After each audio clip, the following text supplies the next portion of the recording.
Tarehe 29 mwezi Oktoba, Tanzania lilifanya uchaguzi ambao ulibubikwa na fujo na vurugu na ghasia mbalimbali. Tumesikia matamko ya watu mbalimbali, viongozi mbalimbali wakizungumza kuhusu chanzo cha vurugu. Serikali imefanya tathmini upi ama kauli hipi ya serikali kuhusu chanzo cha vurugu ni nini?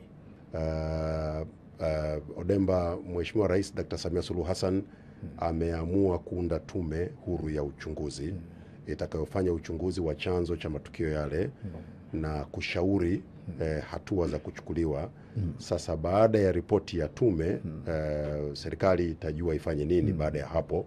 Lakini ilikuwa ni vurugu zilizotokea siku ya uchaguzi kwenye baadhi ya maeneo kama nilivyosema, na siku chache baadaye, lakini hivi ninavyozungumza baada ya kama siku 3 hivi nadhani nchi ilikuwa imerejea katika utulivu, na mpaka hivi ninavyozungumza nchi ni tulivu, hakuna vurugu zinapoendelea mahali popote.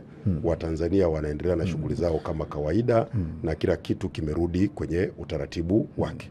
Maneno mbalimbali yalitolewa kuhusiana na ghasia hizi. Wengine na viongozi walitoa kauli, wengine wakisema ya kwamba waliofanya fujo walikuwa ni vijana ambao walitoka nje ya Tanzania, wengine akisema kwamba ni watu waliolipwa kufanya fujo kwa ajili ya taifa hili. Kauli nyingine ya kwamba vijana walifuata mkumbo na wakujua nini walichokuwa wanafanya. Ni muda sasa mmebaini sasa chanzo kuu ni nini hasa, ukizingatia kauli hizi ambazo zilikuwa zikikinzana. Watanzania wajue sasa chanzo kubwa ya vurugu na fujo zilizotokea Oktoba 29 ni nini, msemaji wa serikali?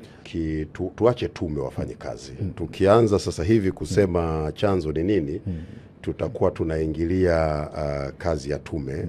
Lakini naelewa kwamba haya matukio yametokea kwenye jamii na watu wameona, wakiwemo viongozi wameona. Kwa hiyo kutakuwa na watu ambao wangependa kueleza kile walichokiona, na taarifa ambazo tulizipata tangu awali. Ni kweli kwanza ni lazima ijulikane kwamba haujawahi kuwa utamaduni wa Watanzania kufanya yale yaliyotokea. Hiki ni kitu kipya, hakuna mtu alikitegemea, na kwa hiyo inatupa kazi sisi kama nchi sasa kujua hasa kilichotokea nini kwa kina. Inawezekana kuna watu tumewakamata ambao sio raia wa Tanzania, pengine wamekuwa katika tuhuma hizo za kuhusika. Inawezekana tukaona vijana ambao sisi katika hali ya kawaida hatutarajii wawe katika mkumbo wa vurugu zile kama ambavyo imezungumzwa. Lakini katika wakati huu nadhani ni vizuri, kwa sababu tuna tume ambayo inafanya uchunguzi, tusubiri tume itoe majibu yake ya uchunguzi. Halafu baada ya hapo tutaendelea kama ni hizi hisia zetu tulizonazo na yale ambayo pengine vyombo mbalimbali vimeona, watu wameona, kwa sababu ni mambo yametokea kwenye jamii. Tusubiri tume itakapokuja. Hivyo kwa wakati huu serikali haina msimamo kuhusiana na nini kilikuwa ni chanzo. Hamjajua chanzo rasmi ilikuwa ni nini. Serikali inataka kutenda haki. Na kutenda haki kwa mujibu wa sheria zetu kunampa mamlaka Mheshimiwa Rais kuunda chombo kitakachofanya uchunguzi. Kwa hiyo ndio hicho ambacho Mheshimiwa Rais ameamua kukifanya.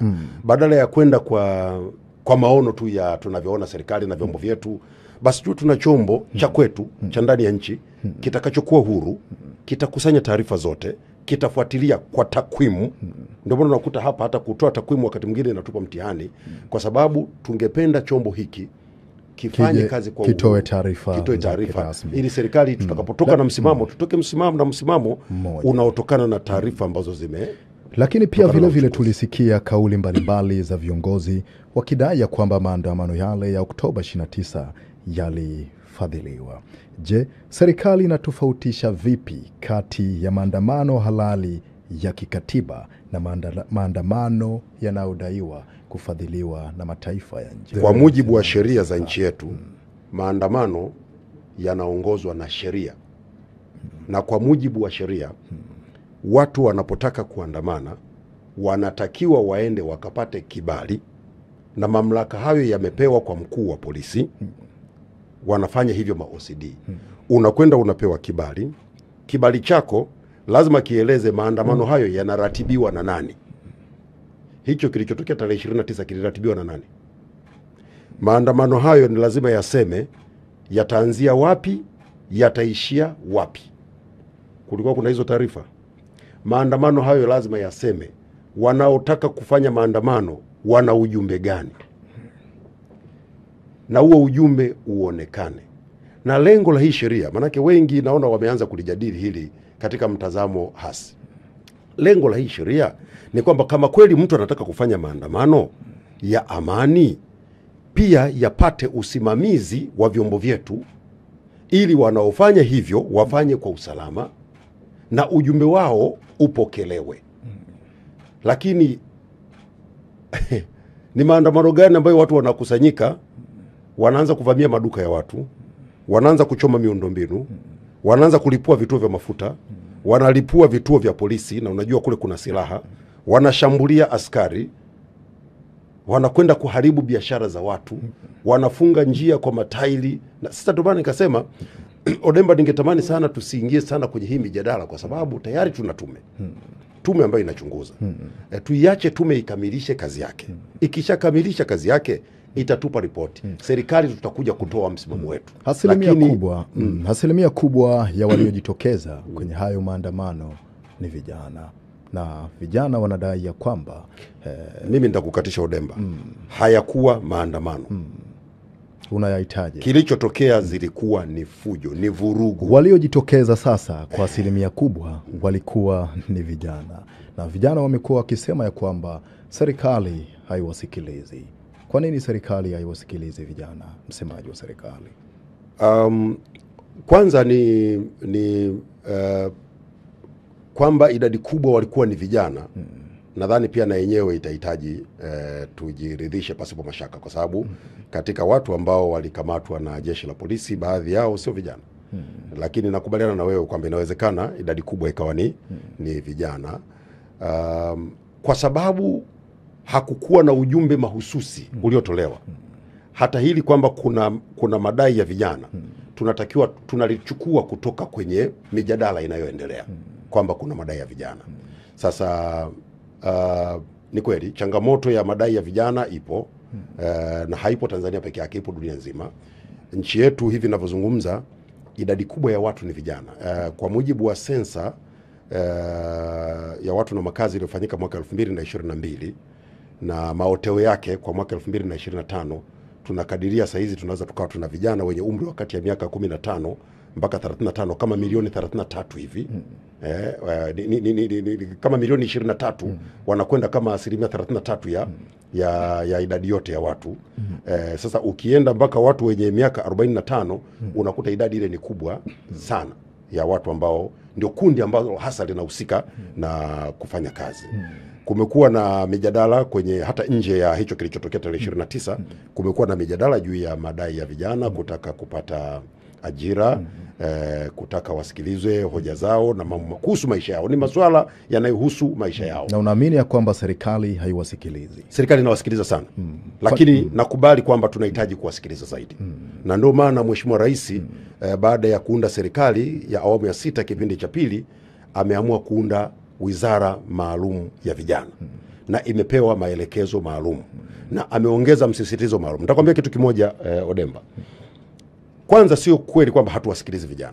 Vijana wanasikilizwa. Na mnasema mnaongeza kuwasikiliza sasa. Tunaongeza kuwasikiliza. Maana sababu pia mnawasikiliza sana kwa wakati za nyuma. Ndio, na kwa sababu ni ukweli pia kwamba idadi kubwa ya watu tulionao katika nchi yetu ni vijana. Kwa hata program zetu za maendeleo kwa sehemu kubwa zinawanufaisha vijana. Nitakupa mfano. Leo sisi tuna mradi kwa mfano wa BBT. BBT sehemu kubwa wanaoguswa ni vijana. Jenga kesho iliyo bora.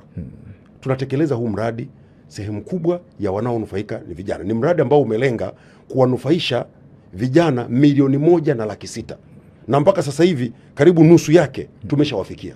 Tunawapatia maeneo ya kulima, wanachimbiwa visima, wanapewa mashamba. Katika hekta karibu 10,000 na kitu ambazo zimehusika kwenye BBT, hekta zaidi ya 7,400 zimekwenda kwa vijana, na tumewapatia fedha. Ukienda kule Chunya kule, sasa nimesema tunawasikiliza zaidi. BBT inaendelea. Hivi ninavyozungumza na wewe, serikali iko katika hatua za mwisho za kupata dola za Kimarekani takriban milioni 129 ambazo zinakwenda kutekeleza mradi mkubwa wa kilimo kule Mapogoro, kule Chunya, Mbeya. Huu mradi unakwenda kuwanufaisha vijana. Utasababisha vijana wengi wawe kazini, wafanye kazi. Tumepata hati pale, tuna hati ya eneo la takriban hekta 20,000 zinakwenda kwa vijana. Lakini pia Mheshimiwa Rais ameahidi katika siku zake 100 kutoa shilingi bilioni 200. Hizi ni fedha ambazo zinakwenda kwa vijana. Msisitizo zaidi unakwenda kwa vijana. Lakini kama nilivyosema, haya mambo hayajaondoa, hayana maana kwamba tulikotoka tulikuwa tufanyi kazi kwa vijana. Kwa nini kwa wasikiliza sasa kusikilizwa kwa vijana mnaipa nguvu zaidi mara baada ya Oktoba 29? Nimekuambia kabla. Tumeanza kuwasikiliza vijana hata kabla ya. Lakini sasa hivi umesema mmeongeza. Tunaongeza zaidi kwa sababu pia ni kweli kwamba vijana ni wengi kuliko makundi mengine. Hivyo kwa yani sio kwamba ni upendeleo kwao au yani kwa Kikinga wanasema is not a favor. Ni haki kwa sababu wao ni wengi. Kwa hiyo na serikali ni muhimu ikajielekeza, lakini pia ni ukweli Odemba. Nguvu kazi ya taifa ni vijana. Kwa hiyo ukitengeneza mazingira mazuri kwa vijana, basically umetengeneza mazingira mazuri kwa jamii nzima. Vijana hawa wanalea wazee wao. Vijana hawa wana watoto. Kwa hiyo ukirigusa hili kundi kwa msisitizo mkubwa, kwanza kwa kuwa ni nguvu kazi ya taifa, pia tunakuwa tumeyafikia makundi mengine. Sasa tutakuwa taifa la ajabu ambao tunapuuza vijana. Na ndio maana hata kwenye nenda kafanya uchambuzi wa bajeti yetu. Mwaka huu 2025-26 bajeti yetu ya serikali ni shilingi trilioni 56.4. Tunakwenda kufanya kazi kubwa ya kuelekeza hii fedha kwa sehemu kubwa kwenye shughuli ambazo vijana zitawagusa moja kwa moja. Ukiacha ukosefu wa ajira kwa vijana wa Tanzania, unadhani ni kilio gani kingine kikuu cha vijana wa nchi hii? Vijana wanataka maisha yao. Ni mambo ambayo tumefanya tafiti ndogo ndogo. Wanataka kuhangaika na maisha yao. Wakipata ajira, wapate kipato kizuri. Wanataka sauti zao zisikilizwe. Unamwona waziri wa vijana Joel Nanauka anazunguka nchi nzima kuzungumza na vijana. Lakini pia tunaanzisha majukwaa mengine mengi ambayo vijana tutawasikiliza. Tujue kwa kina wanataka kitu gani, au kwa vile ambavyo tayari serikali inavifanya wanataka nini zaidi. Kwa sababu wakati mwingine tunaweza tukawa tunafanya jambo ambalo pengine kijana anataka kitu tofauti zaidi. Kwa hiyo tunajaribu kuangalia kwenye maeneo yote. Kwa mfano nakupa tu mfano. Sasa hivi dunia inakwenda kwenye uchumi unaotegemea teknolojia. Serikali inafanya uwekezaji mkubwa sana kwenye eneo la teknolojia kwa sababu ni eneo ambalo vijana wengi wamejielekeza huko. Tunataka tuwekeze kwenye kuwawezesha vijana kunufaika na vitu kama akili unde, vitu robotics. Ndio teknolojia zinakokwenda. Internet of Things, mambo ya cyber security kwenye cyber system. Tuangalie namna gani vijana watanufaika, na hivi ninavyozungumza tuko kwenye maandalizi ya mwisho. Serikali inategemea kupokea takriban shilingi bilioni, hela za mkopo ni hela zetu. Ni hela zetu, maana kuna watu wanadhani tukikopa fedha basi hizo hela zinakuwa za msaada. Ni fedha zetu kwa sababu tutazilipa. Tunategemea tupate dola milioni 165 kwa ajili ya kutekeleza mradi wa kituo cha teknolojia pale Nala Dodoma. Ni kituo ambacho kitatoa fursa nyingi kwa vijana. Tuwawezeshe kuanzisha vitu vinaitwa miradi startups. Uanzishe miradi mbalimbali itakayowezesha kufanya biashara, kutumia mitandao na teknolojia, kufikia uwekezaji mkubwa, kuingia kwenye masoko mengi duniani. Hivi vyote serikali inafanya kwa sababu tunajua dunia ndiko iliko, na vijana wetu tusipowafikisha huko tutakuwa hatukujibu mahitaji yao. Moja kati ya vitu ambavyo vijana wa nchi hii, Mheshimiwa Gerson Msigwa, wamekuwa wakisema ni kusikitishwa vile vile na kupinga mambo ambayo yanaendelea nchini, ikiwemo vijana kupotea na watu kutekwa katika taifa hili. Msimamo wa serikali ni upi kuhusu swala la utekaji na watu kupotea na wajulikani walipo, Mheshimiwa Gerson Msigwa? Kwanza serikali haiungi mkono matukio haya kwa sababu ni makosa na tunasikitishwa sana pale matukio haya yanapotokea. Hatuungi mkono, hayakubaliki, na pale tunapobaini waliofanya makosa haya tunachukua hatua. Lakini pili, naelewa sio vijana peke yake. Hakuna mtu yote ambaye anapenda mwenzake atekwe au auawe. Si matukio mazuri na hayakubaliki. Ni hatua gani sasa mlizochukua? Manake watu kadhaa wametekwa, wengine walipotea na wajulikani walipo mpaka sasa. Mheshimiwa Msigwa, je, serikali imeshindwa sasa kukomesha utekaji katika taifa hili? Wako ambao tulipokea taarifa za kupotea kwao na wamepatikana. Wanaendelea na shughuli zao. Wengi tu, kila siku jeshi la polisi linatoa taarifa. Lakini pia wako ambao baada ya kupokea taarifa za kutoonekana kwao wanaendelea kutafutwa. Hii ni kazi ya jeshi la polisi, wanaendelea kufanya hivyo, na msimamo wetu serikali ni kwamba unajua ulinzi wa raia na mali ni jukumu linafanywa na jeshi la polisi, lakini pia linafanywa na sisi wote wa Tanzania. Kwa pale ambapo jamii inazo taarifa, inaweza kushirikiana na vyombo vyetu vya kisheria vinavyochukua hatua dhidi ya mambo haya, tushirikiane, kwa sababu kama nilivyosema, serikali haiungi mkono utekaji, haiungi mkono watu kuuawa. Ni mambo ambayo kwa pamoja tunahitaji kushirikiana kuyakomesha. Kwa hiyo pale ambapo imetokea pengine mtu amechukuliwa au ametekwa, ikathibitika kweli alitekwa, basi ni jukumu la msingi la jeshi la polisi kumtafuta kwa kushirikiana na jamii yenyewe. Serikali, mnajua ni nani anayewateka watu hapa nchini? Wako watu ambao wamepatikana na wametutajia watuhumiwa wao waliohusika na matendo hayo, na wale watu wamekamatwa na wamefikishwa kwenye vyombo vya sheria, kwa sababu ni kesi ziko huko mahakamani, nisingependa kuzijadili. Lakini pale ambapo bado hatukufanikiwa kupata watuhumiwa, tunaendelea kuwatafuta. Serikali ya Marekani kupitia ubalozi wake wa Marekani hapa nchini Tanzania, Dar es Salaam, walieleza na kutoa statement kwa wananchi wake wa Marekani wanaoishi Tanzania ya kwamba wachukue tahadhari kuanzia tarehe 5 kuelekea kwenye Desemba 9, kwa kile walichowaeleza ya kwamba wajiepushe na mikusanyiko pamoja na maandamano, wakidai ya kwamba wachukue tahadhari vile vile kuhusu usalama wao. Hii inamaanisha nini? Ya kwamba usalama wa Tanzania umekuwa wa kuyumbayumba kwa kiwango hicho mpaka Marekani watilie mashaka? Sio nia ya serikali kuingilia kazi za taasisi mbalimbali za kimataifa, lakini pia kutengeneza taharuki kwenye nchi ambayo ina utulivu na yenyewe sio sawa. Vyombo vyetu vinahakikisha kwamba nchi yetu iko salama wakati wote. Matukio yenye viashiria vya kukosekana kwa usalama yanapotokea, vyombo vyetu vinachukua hatua kwenda kututangazia duniani kwamba nchi yetu sio salama. Whoever atakayefanya hivyo sio sawa, sio sawa. Kwa hiyo nimeona hayo matamko.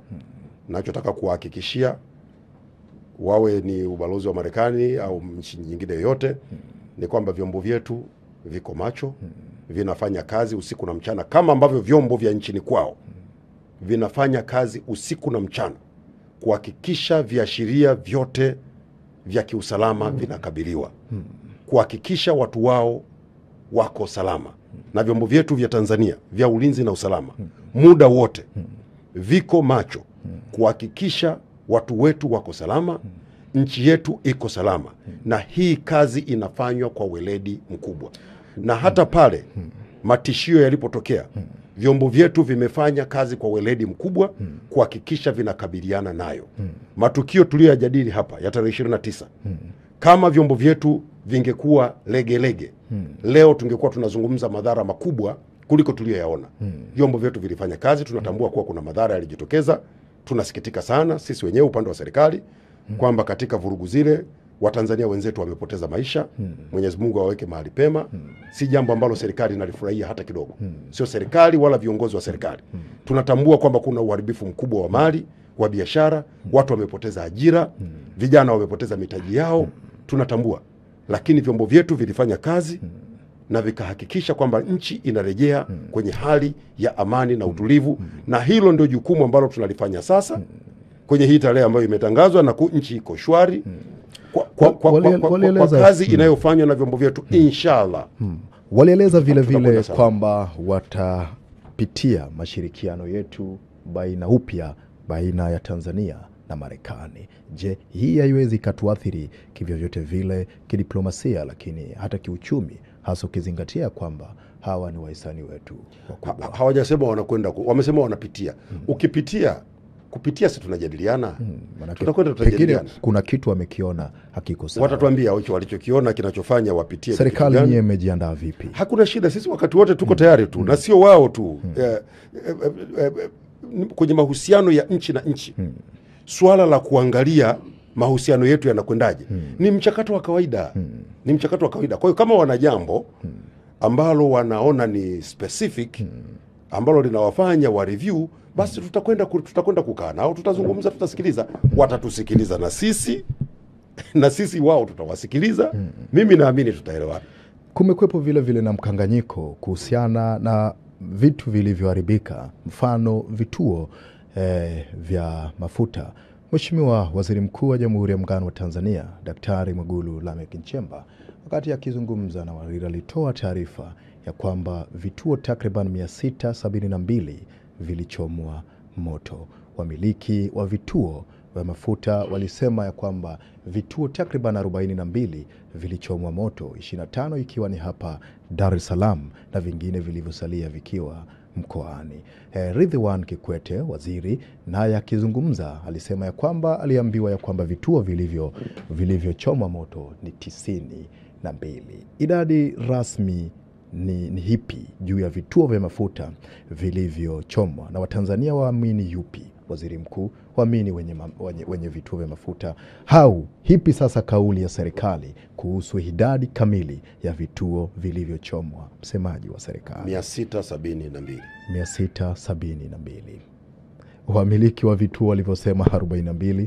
Aliyesema ni nani? Kwa sababu mimi nafahamu, kwa mfano mmiliki mmoja wa vituo vya mafuta vituo vyake vimechomwa 38, mmoja tu. Tena hii ni taarifa inawezekana ikawa imepitwa na wakati. Huyo ni mmoja tu, vituo vyake vimechomwa kwa idadi hiyo. Sasa vilichomwa vituo vingi. Sasa Mheshimiwa Waziri Mkuu alitoa takwimu 672. Dar es Salaam. Sasa kila mtu anayetoa takwimu umuuliza kwambie, inawezekana anatoa takwimu za 90 pengine za Dar es Salaam, pengine anatoa takwimu za 90 za Morogoro, pengine sijui za wapi, maeneo mbalimbali, lakini kauli ya serikali ni kauli aliyotoa Mheshimiwa Waziri Mkuu. Idadi ya vituo ni 672. Kituo cha utangazaji cha kimataifa cha Cable News Network CNN walitoa ripoti yao kuhusu yale yaliyotokea Oktoba 29, na mara baada ya ripoti hiyo, wewe msemaji wa serikali Gerson Msigwa ulitoa taarifa yako ukidai ya kuwa CNN hawajaitendea haki serikali ya Tanzania, kwani walitoa taarifa yao pasipo kubalance story, ama pasipo kusikiliza upande wa pili wa serikali. CNN kupitia ripota wao Larry Madowo alisema ya kwamba aliitafuta serikali ya Tanzania kwa juhudi zote pasipo kufanikiwa, na hakupewa ushirikiano wa aina yoyote ile na serikali ya Tanzania, hivyo ilimlazimu kufanya hivyo. Unasemaje katika hili? Kwanza nilichokisema siku zile, wewe ni mwandishi wa habari Odemba, mimi na wewe sisi wote ni waandishi wa habari. Mimi nilizungumza on the principles of professionalism. Huwezi kwenda kutengeneza makala tena yenye tuhuma nzito dhidi ya serikali, halafu serikali usiipe nafasi ya kutoa maelezo kitaaluma. Wala ambao hawajui, mimi na wewe ni waandishi wa habari, ni jukumu la mwandishi wa habari ama chombo cha habari kubalance story yake, kutoa haki sawa ya pande za habari yake au ripoti yake. Wewe Odemba, Chief Odemba, umepata shida kunipata mimi? Si niko hapa leo kwenye kipindi chako?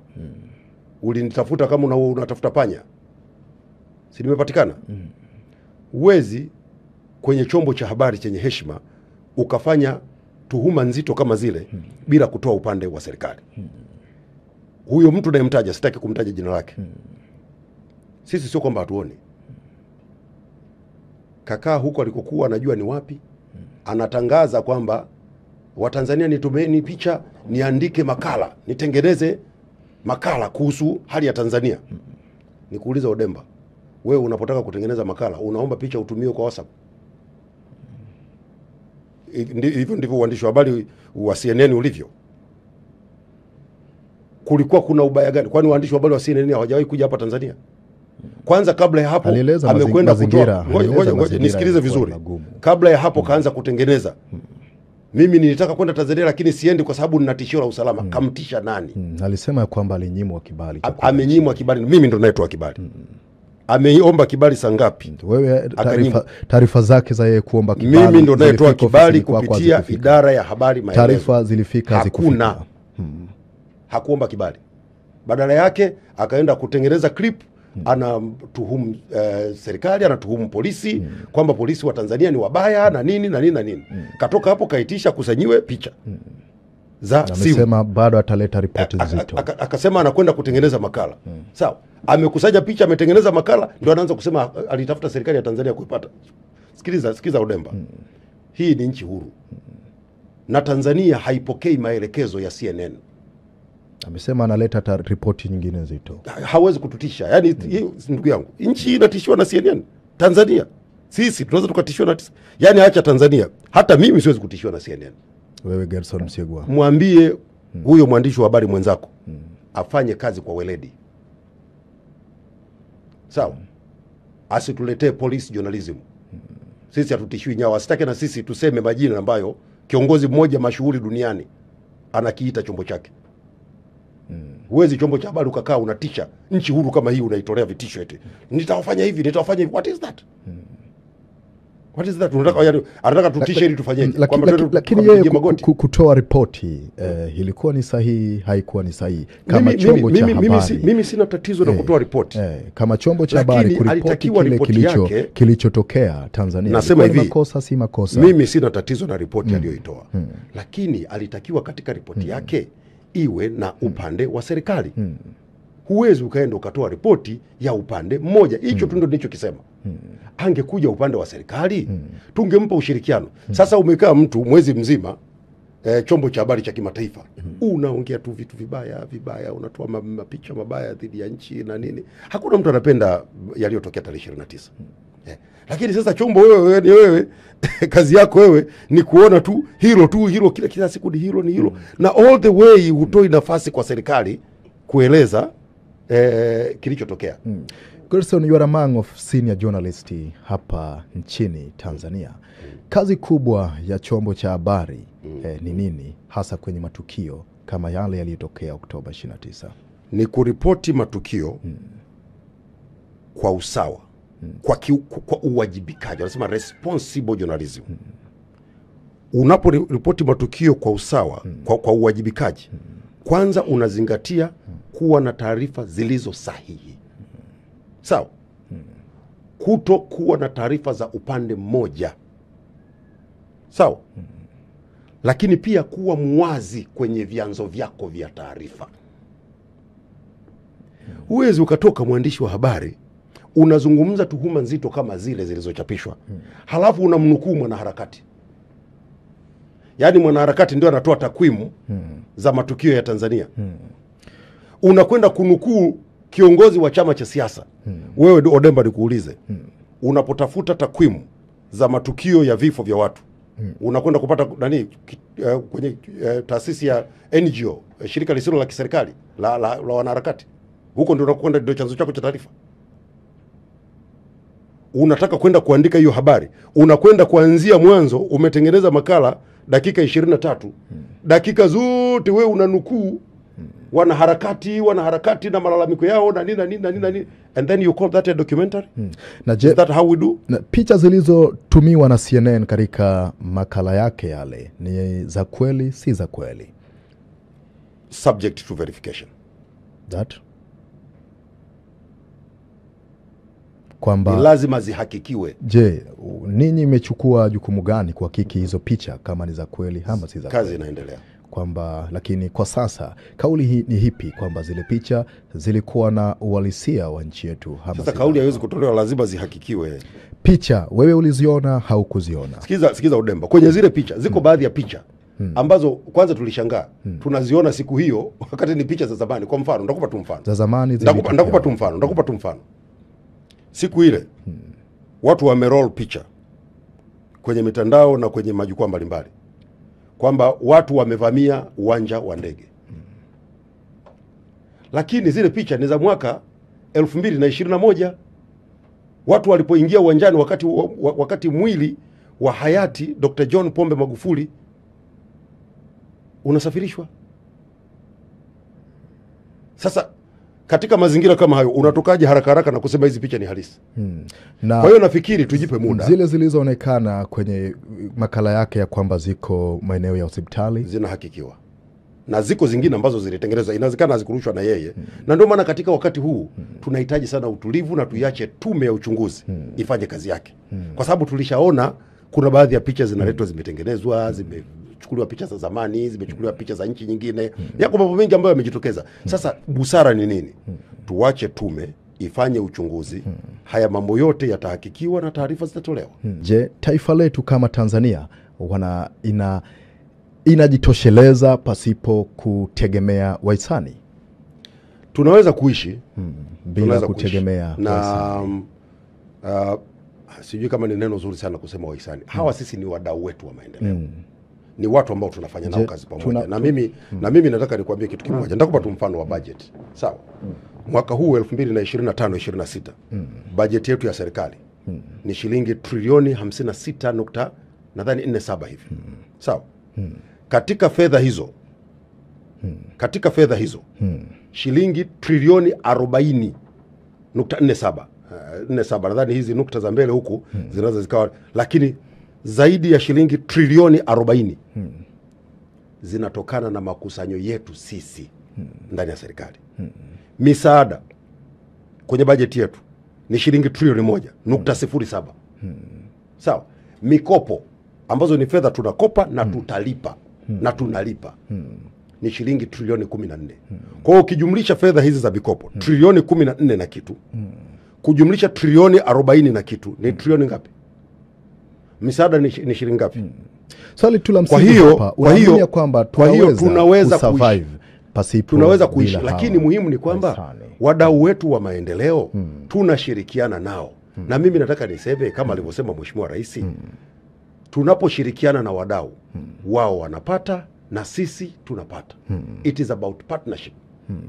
Sasa ukisema kwamba hatuwezi kuishi bila misaada, ni kweli tunahitaji misaada, tunahitaji kushirikiana nao, ni muhimu sana ili tuharakishe mambo yetu yaende haraka, lakini isiwe kwamba bila wao basi nchi hii haiwezi kwenda. No way.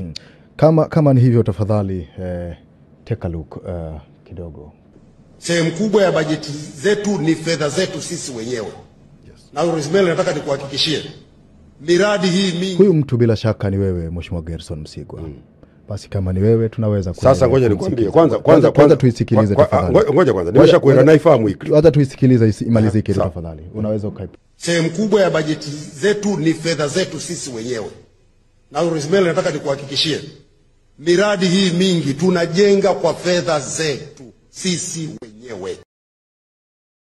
Ndio maana makusanyo yetu kwa mwezi sehemu kubwa tunakwenda kurudisha kwenye mikopo, kwa sababu tumechukua hela twende tukajengee reli, tukajengee barabara, tuwape watu maji, tuwape umeme, tununue dawa na vitu vingine vingi. Hii clip unayoicheza hapa imefanywa spinning. Sio kauli zako hizo. Sio. Unaelewa maana ya spinning? Au nawe nikuchukue darasani? Unaelewa maana ya spinning? Si kauli zako. Spinning sio maana yake, sio kauli yangu. Spinning maana yake mtu anakatakata vipande ili mradi akidhi haja yake. Hii clip hata aliyetengenezwa na mimi niliisaisha kwenye page yangu ya Instagram. Hii imekatwa ili ionekane msemaji mkuu wa serikali aliongea vitu viwili tofauti. It is not true. Na nitarudia nilichokisema. Sehemu kubwa ya budget ni fedha zetu sisi wenyewe. Nimekwambia hapa mwaka 2025-26 budget yetu ni shilingi trilioni 56.6 ngapi nadhani huko 6 ngapi, sikumbuki sana hizo decimals. Sawa. Kati ya hizo fedha shilingi trilioni 40.47 ni fedha zinazotoka na makusanyo yetu. Hivi katika trilioni 56 halafu trilioni 40 ni fedha zetu sisi wenyewe, ni fedha za makusanyo yetu. Nyingi ni zipi? Zilizokusanywa za kwetu sisi wenyewe, si ndio hivi? Tunakwenda tunachukua mkopo. Mkopo ni fedha zetu kwa sababu tunalipa. Umeshanielewa? Tunalipa, ukichukua mkopo unalipa. Yani Odemba, mimi wewe nikikukopesha shilingi milioni 2 hapa leo, hizo fedha utanilipa. Hizo fedha ni za kwako, sio za kwako? Za kwangu. Sasa kuna tatizo gani ya hilo clip? Sasa pale kuna trilioni 56. Trilioni 40 na kitu .47 ni za makusanyo yetu sisi wenyewe. Trilioni 14 tunakopa kama ambavyo Marekani anakopa, Ulaya anakopa, China anakopa, mtu yote anakopa, na tunalipa trilioni 14. Jumla ngapi? 50, karibu 50 pengine nakwenda karibu 51. Si ndio hivi? Hela ndogo inabaki hapo. Trilioni 1 ndio ya misaada. Sasa nikisema fedha ni za kwetu sisi wenyewe, tatizo ni nini? Je, tunaweza tukafanya mambo yetu sisi kama taifa pasipo wewe ukiangalia hizo takwimu unaona kwamba tunaweza tukashindwa? Kama katika trilioni 56, trilioni 55 ni za kwetu sisi wenyewe, unaona tutakwama. Kwa hiyo trilioni 4 pekee ndio fedha ambazo tunategemea kutoka kwa wahisani. Kwa hiyo unaweza kaona tu hizo figa zinakueleza kwamba nchi yetu kwa sehemu kubwa ya bajeti yake inajitegemea. Sasa hii clip waliofanya, walipoona nimeeleza huu ukweli, wakaamua waende wakatengeneze, nioneshe huku nasema tunajitosheleza, huku nasema tunakopa. Kwa nini? Na mimi nawauliza, hivi kama wao wanajua uchumi waliotengeneza, na mimi nawafahamu waliotengeneza hii clip, hivi kama wao wanajua uchumi, hela ukikopa zinakuwa sio za kwako?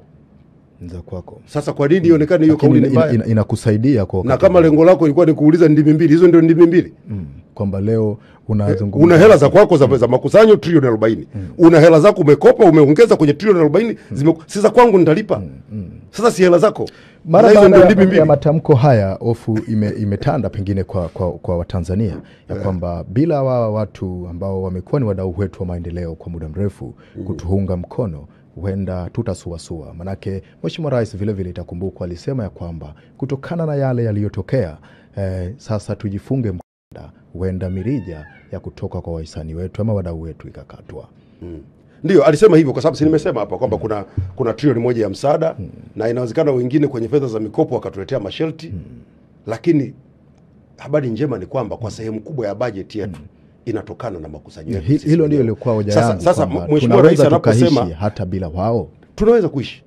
Mheshimiwa Rais anaposema inawezekana wakapunguza, maana yake ni kwamba hata ingepungua trilioni 1 tayari kutakuwa kuna mtikisiko. Ni lazima sisi kama nchi tukae katika hali ya utayari kwamba kale ka trilioni 1 tulikotegemea kama msaada kanaweza kasije kote, ama kanaweza kakaja kiasi kidogo. Umeona, tukae mkao wa kula, tuone namna gani ambavyo tutaishi kwa kile tulicho nacho.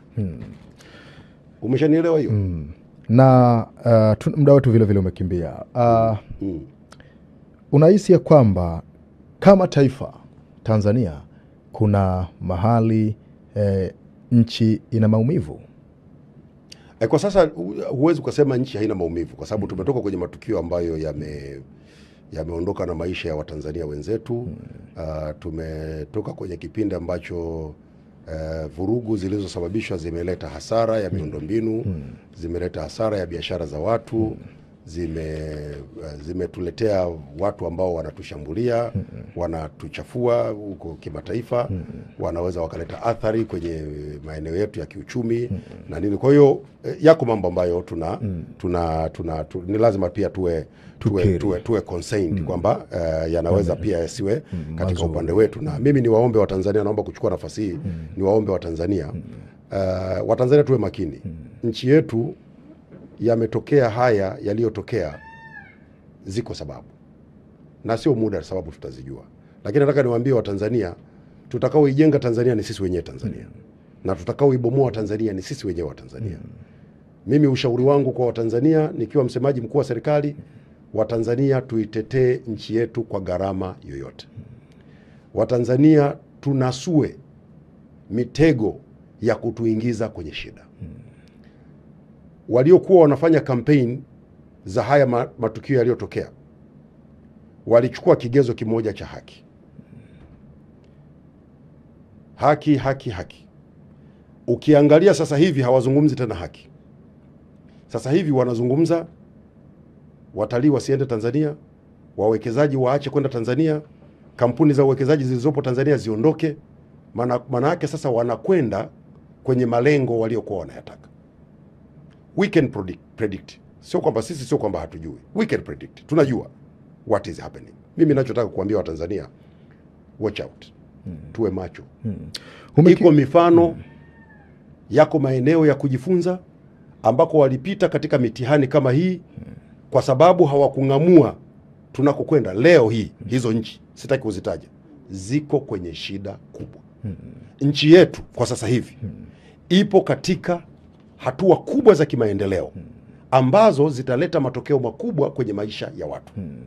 Tunakwenda, ngoja kwanza Odemba, usitaki unayotaka wewe. Ngoja niwaambie na Watanzania ambayo wanastahili. Nchi yetu kwa sasa hivi inakwenda kwenye uchumi mkubwa wa gesi. Nchi yetu sasa hivi inakwenda kwenye uchumi mkubwa wa madini adimu, rare mineral elements. Nchi yetu sasa hivi inakwenda kwenye uchumi mkubwa utakaotokana na uwekezaji wetu kwenye bandari zetu. Bandari ya Dar es Salaam na bandari ya Bagamoyo ambayo tunaanza kuijenga. Uchumi wetu utakwenda kuchochewa kwa kiasi kikubwa na miradi yetu mikubwa. SGR ambayo sasa hivi inachanja mbuga na tayari tumeanza kujenga njia za kwenda mpaka nchi jirani. Nchi yetu inakwenda kwenye uchumi mkubwa utakaosaidiwa na nishati ya umeme.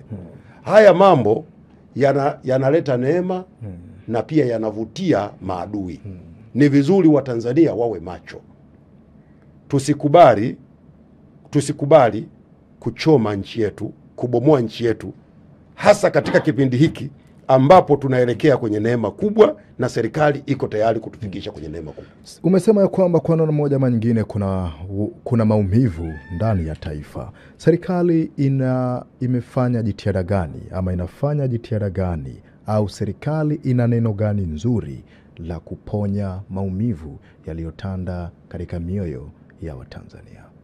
Kwanza tunazungumza nao, tunazungumza na Watanzania. Umeona kumekuwa na hotuba nyingi za viongozi akiwemo Mheshimiwa Rais mwenyewe akizungumza maneno ya faraja, lakini pia viongozi pia mbalimbali wanafanya ziara kutembelea wananchi katika maeneo mbalimbali, kuwasikiliza, kuwapa pole wale ambao wamepata madhara ya kuharibikiwa biashara zao na wale ambao wamepoteza jamaa zao. Hiyo ni sehemu ya faraja, lakini muhimu zaidi ni kuhakikishia juu ya kutekeleza ama kufanya mambo ambayo yanajibu madai yao. Yale mambo ambayo wako Watanzania wanataka maji, wanataka barabara, wako Watanzania wanataka kazi, wanataka ajira. Kwa serikali inajielekeza kwenye kusikiliza kero za wananchi na kuzifanyia kazi, kuwatia moyo na kuambia juu ya mipango mbalimbali ambayo serikali inayo kwa ajili ya kuwahudumia. Kumekuwepo vile vile na kauli zinazotolewa na viongozi wetu wa dini na viongozi wa serikali. Unadhani zinaponya ama zinaongeza maumivu katika mioyo ya Watanzania? Wako viongozi wa dini ambao kusema ukweli ukiwasikiliza wanaleta utulivu kwenye nchi, wanahamasisha amani na utulivu katika nchi, na wanawasihi watu wajiepushe kuhusika katika vitendo vya vurugu. Natambua kwamba wako pia viongozi ambao wanatoa kauli ambazo zinachochea zaidi matatizo. Mimi labda niseme kwa kifupi kabisa kwamba serikali inatarajia kwamba vyombo vya dini vitakuwa na jukumu muhimu sana la kuhakikisha haki, amani, utulivu, upendo, mshikamano na umoja wa kitaifa unatamalaki katika nchi. Haipendezi hata kidogo viongozi wa dini wakawa wanatoa matamko ambayo yanatugawa, yanaongeza machungu kwa wananchi, yanachochea hasira kwa wananchi. Hilo sio jukumu la viongozi wa dini. Na mimi ningependa kuweka wazi, ni vizuri viongozi wa dini wakajua kwamba dini wanazo au madhehebu ya dini wanayoyaongoza yana waumini wenye mitazamo tofauti. Unapokwenda kuzungumza mambo ambayo yanawaumiza waumini wako, sio sawa. Nadhani viongozi taasisi zetu za dini zimekuwa na utamaduni wa siku nyingi wa kuwaunganisha watu, wa kuhimiza, kuhubiri amani. Ni utamaduni wetu wa vyombo vyetu vya dini, taasisi zetu za dini katika nchi. kuwafanya watu wawe wamoja, wapendane. Mimi ni Mkristo kwa mfano. Tunasema hakuna amri kuu zaidi ya upendo. Tuhamasishe upendo. Lakini ukisikia kiongozi wa dini anasema usipofanya hiki itakuwa hivi, ukifanya hivi hasa unashangaa kiongozi huyu amesahau amri kuu ya Bwana Yesu ya kuhimiza upendo. Lakini kwa nini serikali haiwakemei kama mnaona na unajua Odemba, tumeona kauli ambazo hasa wakati huu zingine zimekuwa ni ngumu zaidi na zinaonekana waziwazi kuongeza machungu katika mioyo ya Watanzania. Tumesikia mashehe, tumesikia Wakristo wanaongea maneno ambayo pengine watu wanahisi ingeleta uponyaji, lakini ni kama inaongeza machungu. Kwa nini amkemei mambo kama haya? Unajua Odemba, kwa hadhi na heshima ya taasisi zetu za dini, madhehebu yetu ya dini, serikali inapenda kutumia zaidi approach inaitwa engagement. Tunazungumza nao. Kukiwa kuna jambo tunazungumza nao, haliko sawa, sio kwamba wakati wote wanafanya mambo kwa usahihi. Kuna wakati, lakini sasa sisi kama serikali lazima tuangalie. Kiongozi huyu wa dini anaongoza dhehebu la dini. Ametoa maneno haya. Ukija kumlarua hovyo hovyo, implications zake ni nini? Madhara yake ni nini? Kwa tungependa zaidi kuwataka viongozi wa dini waone umuhimu wao na heshima ambayo Watanzania na nchi inawapa, wakazingatia. Na tungependa zaidi kuzungumza nao. Pale itakapokuwa inakuwa kinyume chapo, basi nchi yetu ina sheria. Kwa sababu huwezi ukawa unafanya uchochezi halafu ukaachwa uendelee kufanya uchochezi. Lakini nataka nikuhakikishie Odemba, tunazungumza nao zaidi kuliko hiyo approach ya baadhi yao kutoka nje na kutoa matamshi ambayo yanatugawa kama nchi. Kauli ya kazi na utu iliyotolewa na Rais wa Jamhuri ya Muungano wa Tanzania na limekuwa sasa kama wimbo kuu, kauli ya kazi na utu, na kuleta tabasamu katika nyuso za Watanzania. Wewe ukitazama nyuso za Watanzania zinatabasamu? Kwanza kauli ni nzuri. Kazi na utu. Tunafanya kazi huku tukizingatia utu wa watu. Mkaenda mbele sasa mkasema na kuleta tabasamu. Sasa tabasamu ndio ile umeona Mheshimiwa Rais wakati anazindua bunge la 13 anasema angependa katika kipindi chake anapomaliza aache Watanzania sio tu wakiwa na maendeleo ya vitu, lakini pia wakiwa na tabasamu moyoni. Wakiwa na tabasamu manake ni kwamba vile vitu walivyovitarajia katika awamu ya 6 wawe wamevipata. Na hiyo ndo kazi kubwa ambayo ametupatia. Na hivi ninavyozungumza na wewe tumekuwa katika semina elekezi ya waheshimiwa mawaziri na naibu mawaziri. Ilikuwa ni semina ya kuwaelekeza namna gani tunakwenda kusimamia kazi na utu, namna gani tunakwenda kujibu mahitaji ya wananchi. Tabasamu lipo katika nyuso za Watanzania? Halipo? Tabasamu lipo. Kwa nini lisiwepo? Haya matukio kweli yanaondoa tabasamu, ukiyaona yanaudhi, yanakera, yanaleta uchungu. Yametokea. Jitihada gani sasa iliyopo ya sasa hivi ni kujiponya kama taifa? Sasa huo unanipa na muda na mimi nazungumza. Kwa sababu yametokea, yanatupa muda ya kujiponya kama taifa, kukaa vizuri, tuendelee na tabasamu letu. Hakuna mtu anayependa matukio yaliyotokea. Hakuna hata mmoja. Lakini je, kwa sababu yametokea, basi tukae tukiwa hatuna tabasamu muda wote? Mimi nadhani matukio haya yametokea, yametuachia somo, yametupa kazi ya kufanya. Baada ya hapa sasa kila mtu akatekeleza wajibu wake. Yako mambo ambayo wananchi wangependa yafanyike, ni jukumu la serikali kwenda kuyatekeleza. Lakini pia ni vizuri Watanzania pia wote kwa pamoja tuseme yametokea, sasa ni lazima tusonge mbele na nchi yetu lazima iendelee. Umesisitiza ya kwamba serikali ipo wazi na inawajibika kwa wananchi, lakini tumeshuhudia baadhi ya waandishi wa ndani wakidai kukosa taarifa muhimu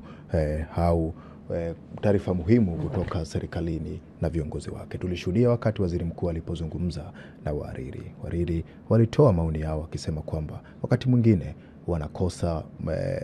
wanakosa nafasi ama wanakosa support tuseme kutoka kwa serikali pale wanapohitaji taarifa muhimu kutoka serikalini. Hili unalijibu? Mimi nikwambia ukweli Odemba, mimi ni kati ya watu ambao walishangaa sana kwa ile kauli iliyotolewa kwa sababu serikali imeunda wizara ya habari na tunayo kabisa idara ya habari maelezo. Lakini pia serikali imeweka maafisa habari nchini kote kuanzia kwenye mamlaka za serikali za mitaa, kwenye taasisi kila mahali. Na tumekuwa tukishirikiana. Mimi nimekuwa msemaji mkuu wa serikali tangu mwaka 2021. Moja kati ya majukumu ninayoyafanya ni kuhakikisha waandishi wa habari wanapata taarifa yoyote wanayoihitaji. Na kama nilivyokuambia hapo mwanzoni, hata wewe umenihitaji leo umenipata. Sasa inawezekana katika hatua fulani inakuwa vigumu kupata taarifa. Inakuwa ni sababu tu mbalimbali. Umenipigia simu, niko kwenye kikao au niko mahali ambapo siwezi kupokea simu, sikupokea, basi mtu anatafsiri kwamba umezuiwa kupata taarifa. Nadhani pia na yenyewe sio haki. Serikali hii imejitahidi sana kutoa uhuru kwa vyombo vya habari, kurahisisha vyombo vya habari kupata taarifa. Na wakumbusha tu kwamba Mheshimiwa Rais alipoingia madarakani mwezi Machi mwaka 2021, kitu cha kwanza akasema vyombo vya habari ambavyo vilikuwa vimenyimwa leseni vipewe leseni viendelee na kazi yake. Na tumevipatia leseni vyombo vya habari. Vinafanya kazi kwa uhuru. Sisi idara ya habari maelezo ama wizara ya habari, hakuna mwandishi wa habari aliyekuja tukamnyima ushirikiano. Mimi msemaji mkuu wa serikali nimekuwa nafanya mikutano karibu kila mwezi. Taasisi mbalimbali tunawaleta mawaziri. Jumatatu hii tarehe 7, tarehe 8, mawaziri wanaanza kuzungumza na vyombo vya habari, wanatoa taarifa. Taasisi mbalimbali zinakutana na vyombo vya habari, zinatoa, na waandishi wa habari wanaruhusiwa. Mimi kwenye mikutano yangu ya msemaji mkuu wa serikali, sio waandishi wa habari peke yake, naruhusu waandishi wa habari, naruhusu na wananchi wapige simu, waulize maswali, tunawajibu. Kwa hiyo inawezekana pengine kuna mwandishi mmoja umepata tatizo sehemu ya kupata taarifa, labda umetafsiri kwamba ndio sasa serikalini kote kuna shida. Lakini nataka niwahakikishie hakuna tatizo. Na kama kuna mwandishi wa habari yeyote ana shida ya taarifa yoyote, mimi msemaji mkuu wa serikali nipo, idara ya habari ipo, ofisi za serikali zipo, maafisa habari wa nchi nzima wapo. Akienda akakosa ushirikiano arudi kwangu, tutamjibu. Mimi nilishangaa sana niliposikia wakilalamika pale. Na alikuwa mwandishi wa habari mmoja. Unajua nao unapambisha sana. Ni mwandishi wa habari mmoja tu ndio aliyesema hapata taarifa, lakini wengine wote wanapata taarifa. Kwa hiyo yeye tu ndio apati taarifa. Na kwa sababu ni kakaangu nitamtafuta.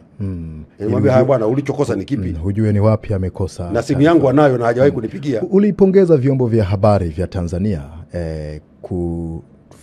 kutorusha matukio yaliyotokea kwenye uchaguzi wa Oktoba 29. Je, unadhani kwamba vyombo vya habari vya Tanzania vilifanya haki ama vilitenda haki kutohabarisha umma yale yaliyokuwa yanaendelea wakati wa uchaguzi? Huo nao ni upotoshaji. Mimi sikuvipongeza vyombo vya habari kwa kutotoa taarifa. Uliwapongeza kwa uzalendo. Niliwapongeza vyombo vya habari kwa kufanya uandishi wa habari wa uwajibikaji. Uandishi wa habari wa uwajibikaji, responsible journalism. Sikuwapongeza kwa kutotoa taarifa. Sasa wewe kama mwandishi wa habari uliona kwamba waliwatendea Watanzania haki ama waliwapa Watanzania chakula chao wanachokistahili wakati wa mimi kwa kitendo cha vyombo vya habari vya Tanzania kutovunja misingi ya uandishi wa habari kama ambavyo vyombo vya habari vya nje vimefanya, kwangu mimi niliona ni kitu sahihi. Wewe Odemba huko Tanzania, Tanzania imepata tatizo. Ni ufahari kwako kuitangaza Tanzania vibaya duniani?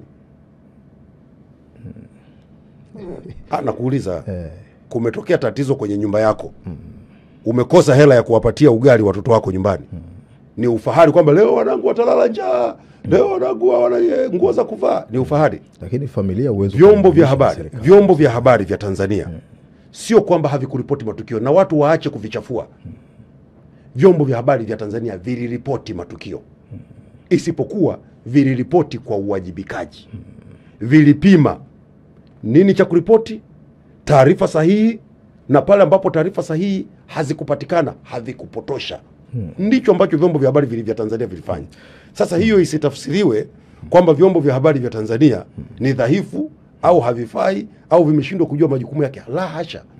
Nataka nikwambie Odemba, hata huko kwenye nchi zao ndivyo vyombo vya habari vyao vinavyofanya kazi kwenye nchi zao. Nataka nikwambie nchi moja kubwa mwaka 2022 ilikuwa na matukio ya mauaji na vurugu 25,000. Sisi tuliambiwa moja tu, mpaka natamani kutaja hilo tukio moja tu la mtu mmoja. Lakini kila siku kwa watu wanatongana risasi, watu wanavamiwa, watu wanachomewa mali zao, kuna fujo za kila aina. Vyombo vya habari vinachagua what to report and what not to report. And when you report accurately. When you report, be responsible. I'm reporting this story. What will be the repercussion of this story? It is your burden. Of course, inawezekana ikawa pengine hiyo ni kinyume cha kiweledi. Lakini Odemba, wewe unaishi Tanzania, familia yako inaishi Tanzania. Hivi ukishasema Tanzania haifai duniani. Ukiwa unaishi Tanzania na wewe ni mwandishi wa habari kama ulivyo wewe na mimi. Nchi yako inapofanya vizuri, unapaswa kuitangaza vizuri na kuipaisha katika nyanja za kimataifa. Ndio. Nchi yako inapokuwa inafanya vibaya, haupaswi kuipaisha katika nyanja za kimataifa ili wajue nchi yako inafanya vibaya. Unaweza kufanya kulingana na uelewa wako. Lakini wewe hipi ambayo unaona ni sahihi? Ndio maana nakwambia kulingana na utashi wako wewe mwandishi wa habari. Kama unadhani hiyo ni habari nzuri kwako wewe, it is professional, it is right. Sawa. Lakini ndio hicho ninachokuambia, wewe ni Mtanzania. Umeshanielewa Odemba? Na hiki mimi nakisema. Najua kwenye taaluma ya uandishi wa habari itakuwa ni mjadala. Itakuwa ni mjadala mzito. Lakini mimi narudi nasema Odemba, wewe unaishi Tanzania. Na mimi ndio bwana nimekuuliza, ikiwa Tanzania inafanya vizuri, ni jukumu lako kama mwandishi wa habari kuiambia dunia kwamba nchi yangu sasa inafanya vizuri. Sasa inategemea. Unajua kuna kitu kinaitwa strategic journalism. Mkakati wako ni nini? Nikuulize wewe Star TV, nyinyi mkakati wenu ni nini mnapofanya kazi yenu ya habari Tanzania? Na nyinyi ni wa Tanzania, mkakati wenu ni nini? Vyombo vyote duniani vinafanya kazi yake kimkakati. Wote hao sitaki kuwataja, wewe mtaje fulani mkakati wako unajulikana ni huu, ni kupromote nchi yake, kufanya hivi. Muulize huyu, utasikia huyu bwana mkakati wake ni hivi, huyu ni kupambana na maadui wa nchi yake. Wewe Tanzania, chombo cha habari cha Tanzania, mwandishi wa habari wa Tanzania, mkakati wako ni nini? Mkakati wako ni kuona sifa kwamba Tanzania inaharibikiwa na unaitangaza huko nje ya nchi? No way, mimi siamini kwenye hilo. Hilo nazungumza mimi kama mwandishi wa habari. Mimi siamini kwamba inaweza ikawa ni fahari ya Chief Odemba kila siku ukilala ukiamka unawaza wapi kuna njaa, wapi kuna mawasiliano yamekatika, wapi mtu amekufa, wapi sijui wamekosa huduma ya afya. Yaani wewe hizo ndio habari zako. Lakini huwezi kwenda kuambia watu duniani, njooni Tanzania mje mtembelee vivutio vyetu, kuna vivutio vingi vizuri, mlete ili watu wapate dola, ndugu zako, shangazi zako na wale watu wako wale ambao wanataka kupigia kula siku zijazo wapate fedha. Uende ukatangaze watu waje wawekeze, wafungue mashamba, vijana wenzako wapate kazi Tanzania. Uende utangaze nchi yako ina amani na utulivu ili watu wapende kuja Tanzania. Ili Watanzania wakitaka kwenda nchi mbalimbali wakubaliwe. Kwa nini serikali inapenda kusikia mambo mazuri pekee? Sio kweli. Kwa nini Gerson Msigwa unapenda kusikia maneno mazuri pekee? Sio kweli. Kwa nini sasa unaposema serikali inapenda vyombo vya habari vifanye kazi kwa uhuru wake? Na mimi nilikwambia kitu kimoja. Pamoja na kutangaza mazuri ya nchi yetu, pia tunapoyasikia yale ambayo hatukufanya vizuri, kwetu sisi inatupa changamoto ya kuyafanyia kazi. Kwa hiyo inapaswa vyombo vya habari kusema pale mabaya pale ambapo hakuna ubaya. Kukitokea jambo ambalo sisi tunaweza kuchukua hatua, hakuna ubaya. Sasa ikiwa wametangaza mabaya, wao wametangaza kwamba Watanzania wayasikie, alafu wakasikia na watu wa nje, kuna tatizo hilo ni la mwandishi. Nimekuambia hivi Odemba, be responsible kwenye journalism yako and be strategic. This is between you and your country. Na kuelewa unachokisema, lakini ninachokuambia hivi, be responsible journalist and be strategic. Hoja muhimu kama kwako wewe ni fahari kutumia kalamu yako kuibomoa nchi, fine. Lakini wenzako, the practice, the global practice katika journalism nchi zote, katafute vyombo vya habari vya China. Umesikia vinafanya kampeni ya kuichafua China duniani. Leo China ingekuwa global one of the biggest economy in the world. Umesikia vyombo vya habari vya Marekani vinafanya kazi ya kuichafua Marekani. Umesikia vyombo vya habari vya Uingereza kucha vinafanya kazi ya kuchafua Uingereza, watu waone kwamba Uingereza kuna shida, kuna uharibifu, kuna dini. Umeona vinafanya hivi. Lakini njoo kwenye vyombo vya habari vya Afrika. Unadhani matatizo kule Uingereza, Marekani, China hayapo? Yapo. Hamuoni katika hili sasa linafanya vyombo vya habari kutoonekana ni vya maana mbele ya umma? Sio kweli hata siku moja. Manake sasa kama kuna mambo ambayo pengine ni mabaya na jamii ingetaka serikali ivione kupitia vyombo vya habari, alafu vyombo vya habari wafanye hivyo kwa minajili kama anavyosema Gerson Msigwa ni kuisema nchi yako vibaya, huoni kwamba umma tunawakosea? Mimi sijasema kwamba vizungumze tu upande mmoja wa mazuri. Nachosema vyombo vya habari viwe responsible. Sasa sasa ni wewe, mimi nimekuachia assignment wewe Odemba. Hoja yangu ya msingi nisikilize kwanza, nimekuachia assignment wewe Odemba. Wewe mwenyewe pima kwamba je, mimi how do I want to portray my country? It is your responsibility. Ndio responsible journalism hiyo. Hoja yangu ya msingi hapa ambayo utaona kama ninazunguka hapa ni kwamba umeeleza vizuri kwamba vyombo vya habari vinapoeleza mazuri ya taifa letu ni fahari kwa nchi yetu. Na je, kama pale kuna mahali ambapo hapa jambo halijaenda vizuri na vyombo vya habari ni wajibu wao kutangaza hilo ili serikali, pengine ninyi serikali mnajuaje kwamba hapa mambo hayako vizuri kama si vyombo vya habari? Hata pale mambo yanapokwenda vibaya ni wajibu wao kutangaza, na hatujawazuia. Na hatujawazuia, wanafanya. Ingawa wewe hilo ndo uliungi mkono. Sio kwamba siliungi mkono, sikiza wewe unajua unakosea. Mimi nimesema vyombo vya habari duniani vina agenda. Sawa? Kwa hiyo unapokuwa na agenda ni lazima ujiwekee mkakati. Hii agenda naifikia vipi? Mimi na share tu experience kwamba duniani vyombo vya habari vinatetea maslahi ya nchi zao. Na kutetea maslahi ya nchi sio kusema mazuri tu. Kutetea maslahi ya nchi ni pamoja na kusema kitu ambacho hakiendi sawa sawa. Halo hilo unalipa mamlaka vyombo vya habari. Kabisa, na vimekuwa vikifanya. Kwani nyinyi Stats TV hamtangazi mambo ambayo yanapokwenda vibaya? Nikuulize wenyewe hamtangazi?